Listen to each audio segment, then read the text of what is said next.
করার পরে সে নাকি দুধ দিয়ে গোসল করে। হ্যালো এভরিওয়ান, ওয়েলকাম টু তাণ্ডব রিঅ্যাকশন। এই ভিডিওতে আমরা ইনসাফ অফিসিয়াল ওয়ার্নিং এটা আমরা দেখব।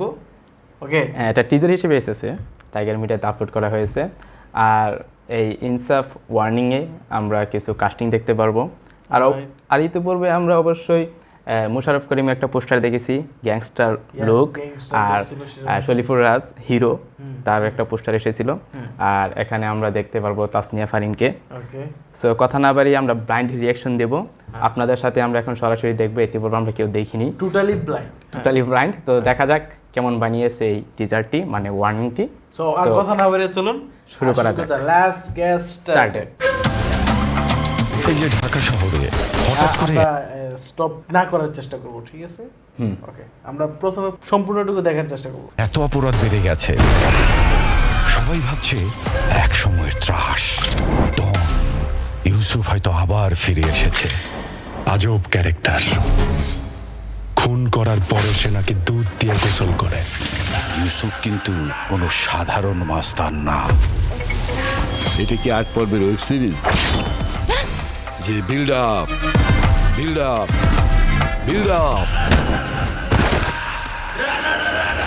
এটা সিনেমা। বাংলাদেশে জন্মগ্রহণ করছে, ভালো কাজ করছে, কিন্তু অসম্মানিত হয় নাই। একটা মানুষ জানতো তো। স্যার, আমি কেসটা রিওপেন করতে চাই। এই দেশে শিল্পী হওয়া কি অপরাধ?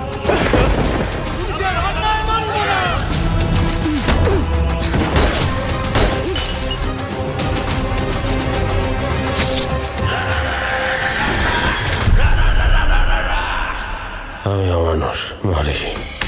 এই জায়গায় এই যে আমি যে বয়সটা শুনলাম, এই বয়সের জায়গায় না থামায় পারতেছি না। ওকে, এইখানে এখন কিন্তু এন্ট্রিটা হবে 1 মিনিট এইখানে 14 সেকেন্ডের মাথায়। এইখানে একজনের এন্ট্রি হবে। সো এই জায়গায় একটু বিরক্ত করলাম আপনাদেরকে, কারণ এই জায়গায় কিছু না বললেই নয়। এই যে বয়সটা, এই বয়সটা কিন্তু আটকে দিচ্ছে আমাদেরকে। এই মুভির যে হাইপটা, এইখানে যে ব্যক্তিটা এখন এন্ট্রিটা নেবে, বয়সে কিন্তু বোঝা যাচ্ছে যে কেউ একজন আসতেছে। ওকে, তো আমরা দেখি, কথা না মানে। ওকে, মনে না। দিস ইজ দ্য রাজা। ওকে তো ওকে, রিজাল্টটা আমরা আবার দেখব, কিন্তু তার আগে কিছু কথা বলা যাক। এখানে কিন্তু আমরা মিশা সওদাগরকে দেখতে পেয়েছিলাম। মিশা সওদাগর, হ্যাঁ, মিশা সওদাগরকে দেখতে পেয়েছি। সো এইখানে আমরা যাদেরকে দেখতে পাইছি তাদের মধ্যে আছে মিশা সওদাগর ছিল, তারপরে একটা চমক ছিল। মুশারফ করিম তো ছিলই, শরীফুর রাজ হিরো ছিল, তাসনিয়া ফারিনকে একটা ঝলক। মানে এর সত্যি কথা বলতে কি, বাংলা ইন্ডাস্ট্রিতে একটু ক্লিকে বোঝা গেছে যে তাসনিয়া ফারিন কি এরকম ভাবে, মানে সাউথ ইন্ডিয়ান নায়িকারা আছে না, যেভাবে ফাইট করে, হলিউড বলিউড যাই বলে, এত বলা ঠিক হবে না। তারপরে বাংলা ইন্ডাস্ট্রিতে এরকম হিরোইন খুব কমই প্রেজেন্ট করা হয়েছে আর কি, একটু ক্লিকে কিন্তু বোঝা গেছে। এইটা ট্রু। ওকে, আমরা আরেকবার আমরা দেখব। আর এখন আমরা দেখার সাথে সাথে কিছু মন্তব্য করব। এটার মধ্যে কোন জিনিসগুলো বেটার ছিল, হতে পারতো, আরো বেটার হতে পারতো, কোন জিনিসগুলো ইমপ্রুভ করার প্রয়োজন। ওকে, আর কোন জিনিসগুলো ইন্ডাস্ট্রিয়াল ভাবে আমাদের ইমপ্রুভমেন্টটা চলে আসছে, অলরেডি আমরা ফিল পাইতেছি। এই জিনিসগুলো নিয়ে আমরা এখন একটু আলোচনা করব। ওকে, আমরা আবার একটু দেখি। আর আপনাদের মন্তব্য কমেন্টে জানিয়ে দিবেন কিন্তু। অবশ্যই সেগুলো তো থাকবেই। সো আবার আমরা একটু দেখি। ও, কালার গ্রেডিং অলমোস্ট আমরা এবারে যেগুলো দেখে আসছি, তাণ্ডব বলেন, তুফান বলেন, যেগুলোর মধ্যে তারপরে বরবাদ বলেন, সেগুলোর মধ্যে আমরা যেই ইগুলো দেখে আসছি, কালার গ্রেডিং গুলো অ্যাকুরেট, একটু এদিক সেদিক, বাট মানিয়ে নেওয়ার মতো। সাউন্ডটা কিন্তু পারফেক্ট ছিল। সাউন্ড, এটা তো একটা এটা একটা ওয়ার্নিং। সো এটার মধ্যে সাউন্ড ভালো থাকবে এইটাই আশা করা যায়। সো চলো নেক্সট আমরা দেখি। ওকে, এই যে ঢাকা শহরে হঠাৎ করে এখানে কি, মানে ঢাকা শহরে এই হঠাৎ করে অ্যাটাক, মানে মানুষ ক্রাইম হচ্ছে, এরকম কিছু একটা ইস্যু নিয়ে স্টোরিটা বিল্ড আপ হবে। আই থিঙ্ক এরকম কিছু একটা হবে। ওকে, এত অপরাধ বেড়ে গেছে। এখানে যে একটা ভিএফএক্স আমরা দেখতে পেলাম, এই ভিএফএক্সটা একটু ফেক লাগতেছে। কারণ কি এটা পুরোপুরিভাবে এই সিনেমার যে দাসটা এটার সাথে এটা যাচ্ছে না এটা পুরোপুরি বোঝা যাচ্ছে যে এটা একদম নকল কিংবা একদম মানে নরমাল ভিএফএক্স এরকম হচ্ছে না, হয় না।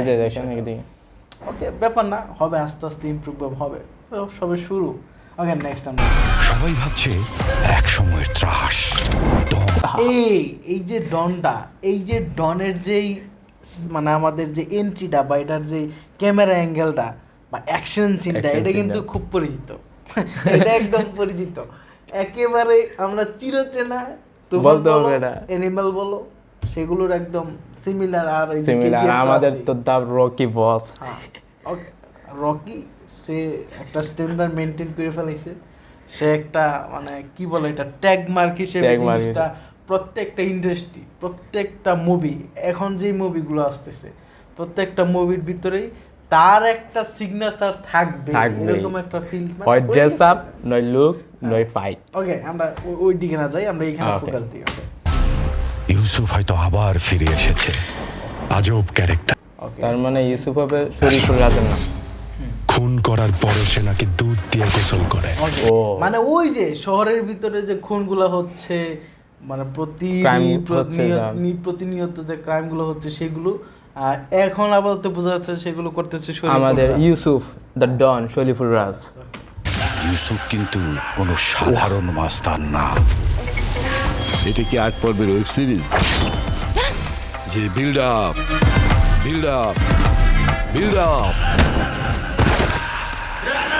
শরীফুল রাজকে কিন্তু এরকম ভাবে বাংলা ইন্ডাস্ট্রি আর কখনো প্রেজেন্ট করতে পারে নাই। ঠিক আছে, অ্যাকশন এখনো হয় নাই। আর এইখানে যে আমরা মিউজিকটা শুনতে পাচ্ছি, মিউজিকটা একটু পরিচিত লাগতেছে মিউজিকটা। আর কালার গ্রেডিং এর কথা যদি বলতে হয়, তাহলে কালার গ্রেডিংটা একটু এদিক সেদিক আছে।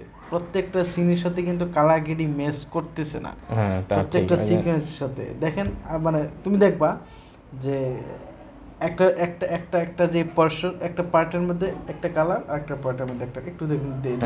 এটা সিনেমা। এইখানের যে কালারটা, এটার কালারটা কিন্তু মানে ওইটার মধ্যে নাই, ডিফারেন্ট কালারটা কিন্তু চেঞ্জ হয়ে গেছে। এটা সলভ করতে হবে। এটা আমরা পূর্বে এটা কালার মেইনটেইন করা উচিত। পরবর্তী সময় আমরা দেখবো মুভিতে এই জিনিসটা সলভ করা উচিত। অবশ্যই তারা করবে এটা। বাংলাদেশে জন্মগ্রহণ করছে, ভালো কাজ করছে। মানে ইউসুফ ভাই এখানে একজন গ্যাং। ওকে, আর এই গ্যাংরে আটকাবে কে? মোশাররফ করিম। ক্যারেক্টার নামটা এখানে কি? কিন্তু অসম্মানিত হয় নাই একটা মানুষ। জানতো ডায়লগটা কিন্তু অস্থির দিছে। মানে তার একটা ব্যাক স্টোরি থাকতে পারে।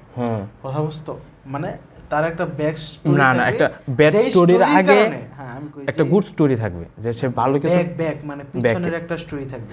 যে স্টোরিটার কারণে সে একটা গ্যাংস্টার হতে বাধ্য হয়েছে, এরকম কিছু একটা হবে। আমি কেসটা রিওপেন করতে চাই। পুলিশ এই যে সে যে রিওপেন করবে কেসটা, এটা কোন কেসটা? যেই কেসটা এখানে এই যে শরীফুল রাজ ওরফে তার নাম ইউসুফের যেই পূর্বের যে ঘটনাটা, সেই ঘটনাটাকে এইখানে আবার রিওপেন করা হবে। ঠিক আছে, এইখানে তার ক্যারেক্টারটা কি থাকবে এটা এখনো ক্লিয়ার না।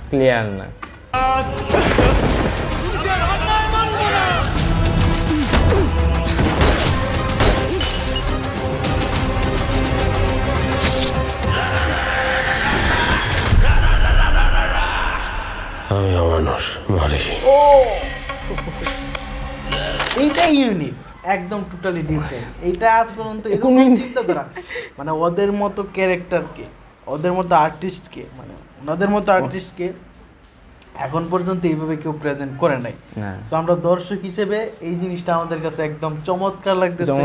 এখন আমরা দেখবো যে এই যে ক্যারেক্টারটা মুভিতে কিভাবে ফুটে ওঠে। আমরা আশা করি যে জিনিসটা ভালো হবে। সো এখন মুভি স্টোরি সেই জিনিসটা মোশাররফ করিমের মাইলস্টোন হতে যাচ্ছে এটা একদম। মানুষ মানে না। অলরাইট, ঈদুল আজহা সেটা মুক্তি পাবে, আমরা সেটার জন্য অপেক্ষা করব। আর অবশ্যই তোমাদের মন্তব্য জানিয়ে দিবে এই ইনসাফ ওয়ার্নিং নিয়ে, যা দেখলে।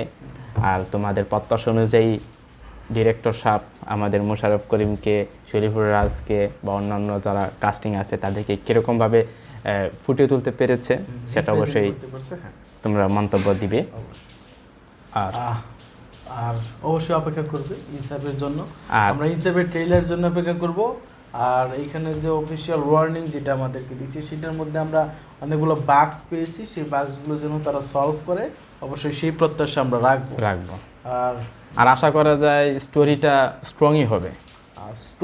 স্টোরি বলে দিবে সিনেমাটা কোন দিকে যাবে, কারণ যেহেতু এটা আমাদের ঈদের সময় রিলিজ হচ্ছে, আর এখানে না ঈদের সময় রিলিজ হচ্ছে, তার পাশাপাশি মেগাস্টার শাকিব খান এখানে আছে।